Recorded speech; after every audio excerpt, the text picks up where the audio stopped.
মজার একটি ব্যাপার দেখুন, গরু কিন্তু দুধ দেয় না, আমরা জোর করে নিয়ে নেই। গাধাও বোঝা বহন করে না, আমরা জোর করে তার পিঠে চাপিয়ে দিই। বনের বাঘও তো দুধ দেয়, আমরা কেউই তা সংগ্রহ করতে যাই না, কিংবা সিংহের পিঠে আমাদের বোঝা উঠিয়ে দেই না।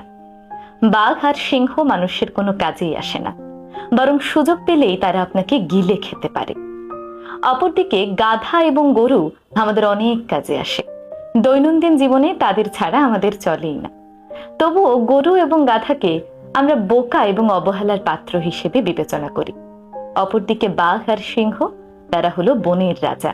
কাউকে গরু কিংবা গাধা বলা হলো এক প্রকার গালি, তাকে ছোট করা, বোকা হিসেবে দেখানো। অপরদিকে তাকে বাঘ কিংবা সিংহ বললে সে ভীষণ খুশি হয়ে যায়, সে নিজেকে অনেক বেশি শক্তিশালী মনে করে। ভাবার বিষয় কিন্তু এখানেই, যারা সব সময় প্রতিনিয়ত মানুষের উপকার করে যাচ্ছে, তারা দিন শেষে এসে অবহেলার পাত্র হচ্ছে। আর যারা কোনো উপকারই করছে না, হুঙ্কার দিয়ে যাচ্ছে, তারাই শক্তির প্রতীক হয়ে যাচ্ছে। তাই বারবার কারো উপকার করার পরেও যখন আপনি দেখবেন আপনাকে অবহেলা করা হচ্ছে, ছোট দেখানো হচ্ছে, তখন সেই জায়গা থেকে প্রস্থান করাই ভালো। কারণ সেই মানুষগুলো আপনার উপকারের কদর করতে জানে না। যেই মানুষগুলো আপনার উপকারের কদর করতে জানে, সেই মানুষগুলোর উপকারে ঝাঁপিয়ে পড়ুন, নয়তো সারা জীবন আপনাকে এই অবহেলার পাত্র হয়েই থাকতে হবে।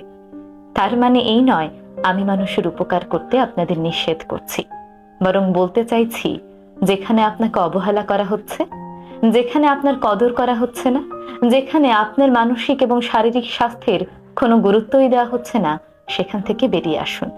কারণ আপনি আগে নিজের উপকার করতে পারলেই পরের উপকার করতে পারবেন। যেখানে নিজের উপকারই করতে পারছেন না, সেখানে পরের উপকার করে কখনোই কোনো ফল পাবেন না। তাই এমন মানুষগুলোর কাছেই যান, এমন মানুষগুলোর সাথেই মিশুন, যারা আপনার উপস্থিতির এবং আপনার উপকারের মূল্য দিতে জানে। নয়তো সব সময় গরু আর গাধার মতো অবহেলার পাত্র হয়েই থাকবেন। তাই জীবনে একবার হলেও বাঘ কিংবা সিংহের মতো হন। এত চমৎকার পরিবেশে কোনো ইসলামিক সেমিনার বা কনফারেন্স এটা আগে হয়নি।